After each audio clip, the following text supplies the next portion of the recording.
Maintenance ng mga senior citizen, wala. Itong malalaking hospital, wala na ng gamot. How much more doon sa mga regional hospitals lang? Titingnan po natin ang problema po, ang tinatawag dyan, yung tawag nila stock out. It means yung procurement mo at saka yung supply mo may problema. Bago tayo magpatuloy, huwag kalimutang mag-subscribe sa aking channel.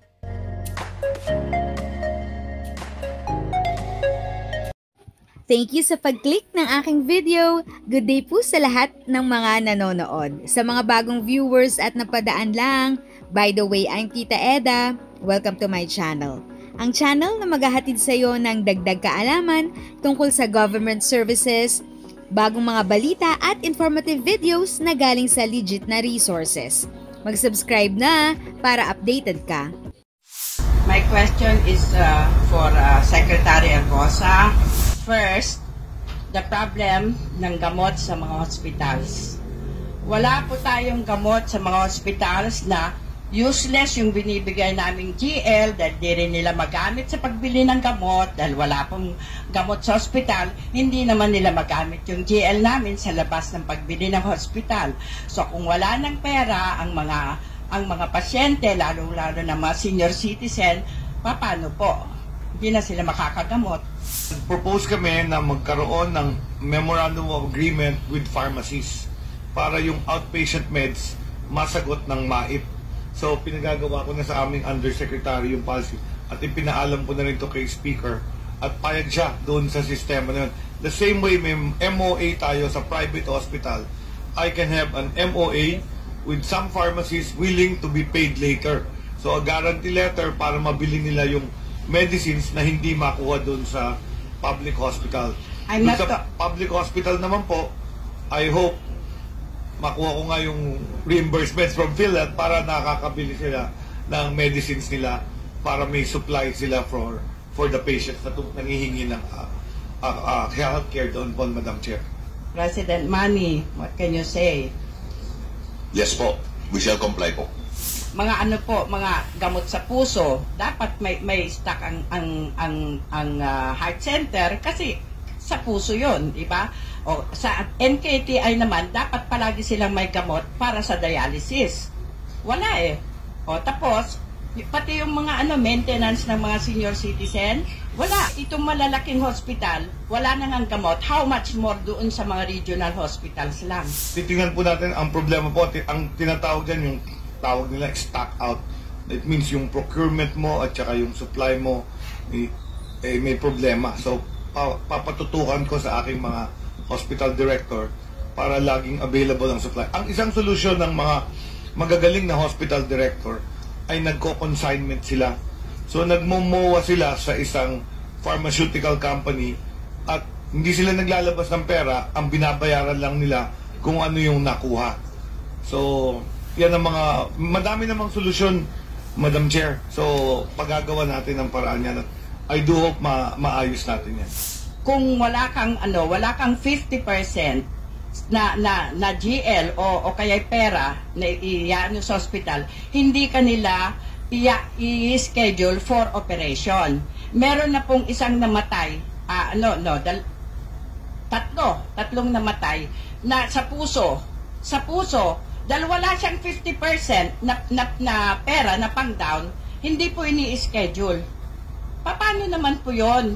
Kawawa po yung mga tao, lalong-lalo na mahihirap na walang pera talaga. Bigyan mo ng GL, hindi naman sapat kasi 1 million ngayong babayaran nila. So, paano pong gagawin natin doon? Can you please confirm if you have this policy of requiring a patient a down payment of 50% of the estimated cost of a procedure before they are admitted? Well, yes, because... and what is this, total bill ba yan, including PFs? Usually package ang mga procedure. So it includes? Includes the PF, opo. So yes, you confirm? Opo. Kung Mila, Madam Chair, I promise not because I think there was something that happened here. This patient died. And wala akong laban doon. The truth is, the ask for a deposit of 50% is probably a wrong policy. and we'll ask the executive director, the policy should be based on urgency. Kung sino ang unang kailangang maoperahan. Emergency, urgent, non-urgent. Dapat ganun ang kategorya. And then yung funding na lang later on. Pero to make the criteria for admission yung pera, parang that's even against the no hospital deposit law. We actually, so baka you need to review this policy and decide based on criteria, medical criteria, who needs the operation. Kasi may namatay eh. Ako, to me, may namatay, tama yun eh. O, 3 na, yung tinutulungan niya. Sige At po. hindi makumpleto yung 50% GL. Eh kung, sagot na kaagad kung approve ng PhilHealth yung yung Z-Benefit package. Hindi na kailangan ng GL. Kung i-approve lang yun, baka we need just to talk and fix our system. Kasi all the benefits are there. May MAIP. Kung kulang pa, dagdagan ng MAIP. Kung approve or not ang PhilHealth, admitin na nila kung may approval na. Tama? Opo. Basta maayos lang ho natin yung yan. Baka we have to review our own policies regarding this. Director, last year sinabi ko na sa iyo na magkaroon ka naman ng sistema dun sa pila ng humihingi ng tulong. Madaling araw pa lang, 3:00, pumipila na ang mga tao, lalo na mga senior citizen. Let's say 100 lang yung makat off ninyo, no? Ay yung kaya ninyong i-serve tong araw na ito. Bigyan na ng numero para alam, at kung alam na nila kung kailan sila babalik para humingi. Opo, Tapos yung iba nakatayo kasi wala nang umaupuan. Opo. Actually, priority project po, inaayos po namin ngayon yan. At para hindi na mangyari ho yung natutulog pa yung mga tao sa ano. Tama. I know about that, and we're doing it as a priority project. Para hindi mahirapan ng tao. Sana po maanong puso mo na tumulong sa tao para magkaroon tayo ng sistema doon para mapamadali para Opo. sa mga mahihirap. Ano po? Opo. Ano po ang solusyon natin, Mr. Secretary, doon po sa gamot ng cancer patient na iisa lang ang bibili yung globo para ma-injectionan yung may cancer. Sa cancer law, andyan yung accessibility of medicines for cancer patients. Paano po yun kung wala silang pambili sa globo? Hindi naman pwede ang GL namin. Pwede rin yung gamitin ng MAIP doon. Ang problema lang, gusto nila, parang bayad agad. Meron silang 30 days, parang ganun, 30 days. Ang solusyon na nakikita ko dito ay mag-parallel importation tayo ng similar medicine. So, ang proposal namin, pinag-uusapan na namin to, magkaroon ng parallel importation because we can get other sources like India, kasi ang India can do the parallel importation to us. Pero kailangan, for the molecule, pumayag din. So, kailangan ko rin ng tulong ng FDA. It's a bit complicated also. The other one is mag-produce yung ibang company dito mismo ng medicines. But in the meantime, we give incentives to other companies that will bring in the drugs. Mr. Secretary, matagal pa ho yun. Kasi ganun din yung sinabi mo sa akin last year. Bakit ho, hindi na lang natin kausapin yung globo na makipag-MOA ka na lang. DOH nang bibili sa globo at DOH nang magbigay sa mga hospitals para ma-avail na agad ng mga ng mga cancer patients yung babayaran ng MAIP or whatever. Yes, Madam Chair, we will try that effort and ask them if to ask for an MOA. Dr. Zhang? We are already addressing it in the FDA. Yung sinabi ko po kanina, Madam Chair, yung AO 67 revisions, ang nakikita ko pong sunod yan yung tinatawag namin biosimilars. So, once na na-address po yun doon, it will open the gates for more cancer medicines in the Philippines. So, yun po isa sa maganda po doon. Could you kindly, quickly have a sit down with Globo before plenary and see what arrangement you can have or kung anong offer nila? Yes, we will. Yes, Madam Chair, we will do that. Thank you. My proposal is that this be included in the oversight hearings, probably of the Committee on Health or the Committee on Appropriations, because this needs immediate intervention. May I know, Mr.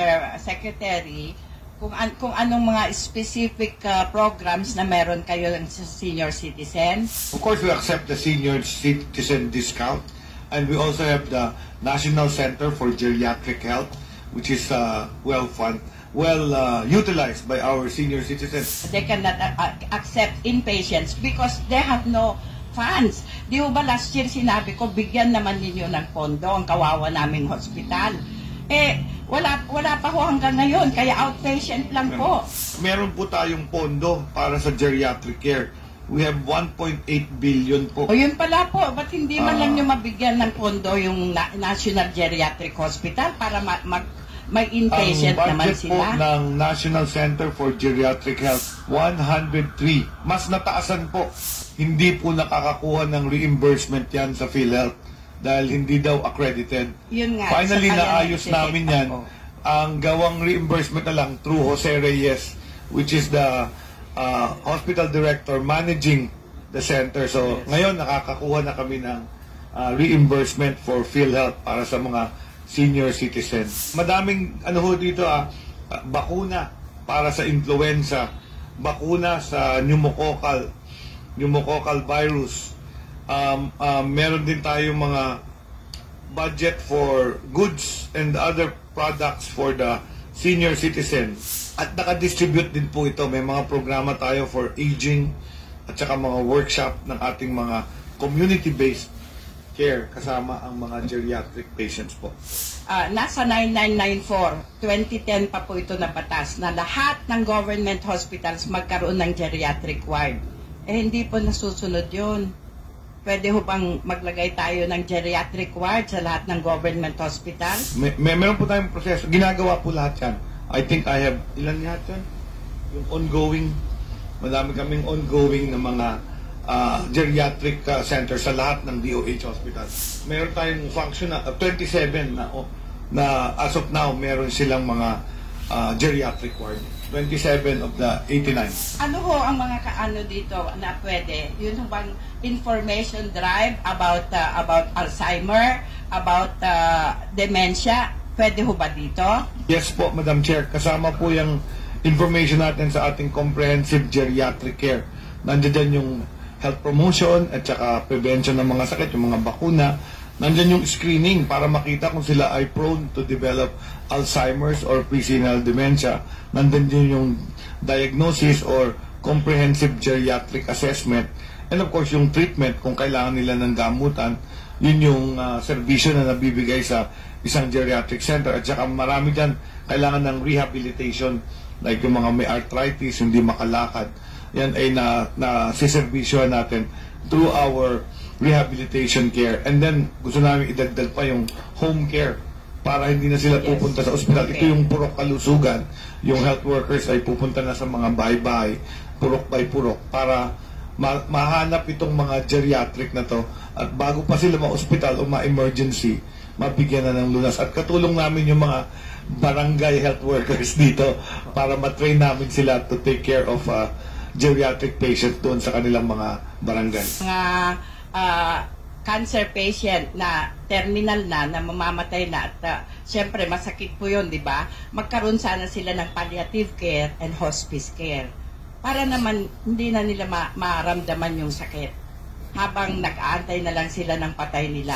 Makikita niyo po yan sa budget namin next year. Ilalagay ko sa 2026 yung palliative care para specific talaga. Sana ngayon na lang po, huwag na tayo mag-antay ng isang taon na naman. Pero may serbisyo na kaming palliative care. Meron kami mga hospice care. Ito ay pinatatakbo ng aming mga family and community medicine.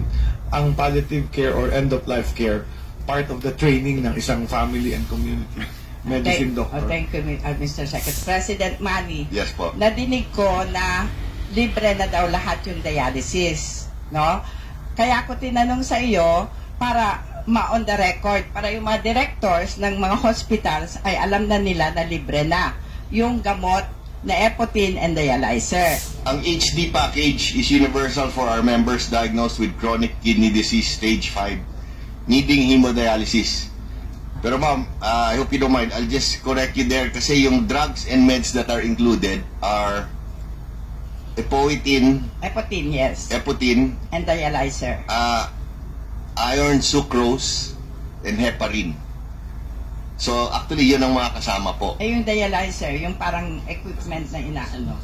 It's also included, ma'am. Hindi lang nakalagay dito, pero Okay. kasi kasama rin, ma'am. So, And then sa... sorry, ma'am.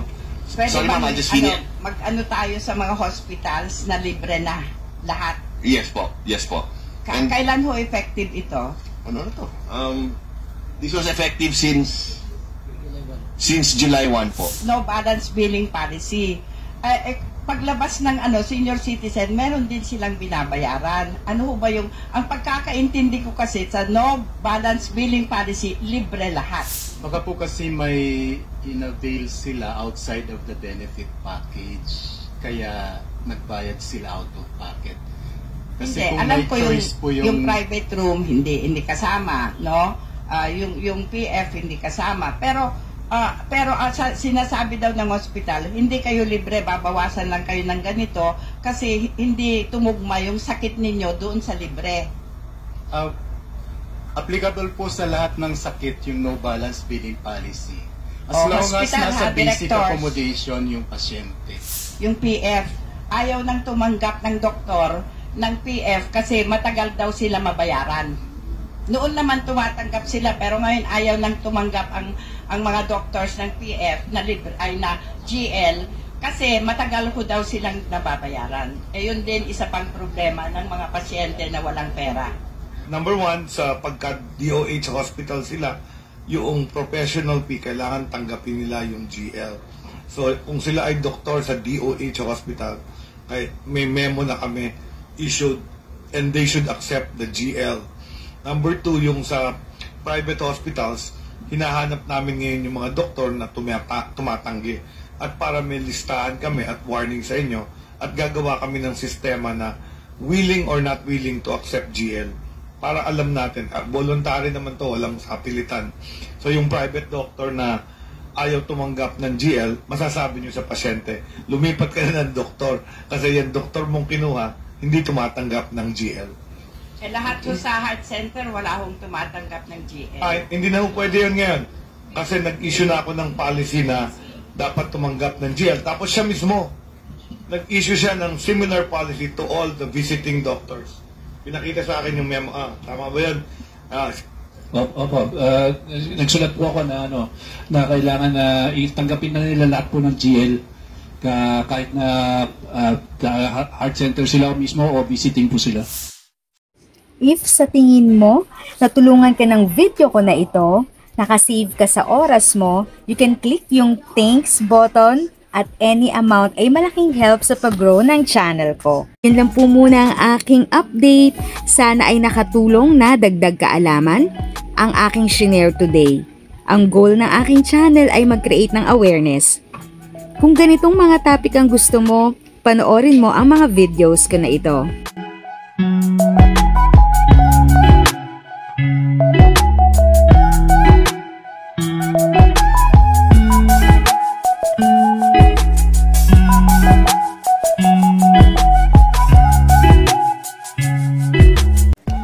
Thanks for watching! Kung may kapamilya, kaibigan o kakilala sa tingin mo ay magiging interesado sa video, please share or tag sila sa comment section. At syempre, if nagustuhan mo ang video, i-like mo na ito at subscribe ka na din. As always, feel free to write your questions, comments, and opinions respectfully. And continue to be a blessing and stay safe!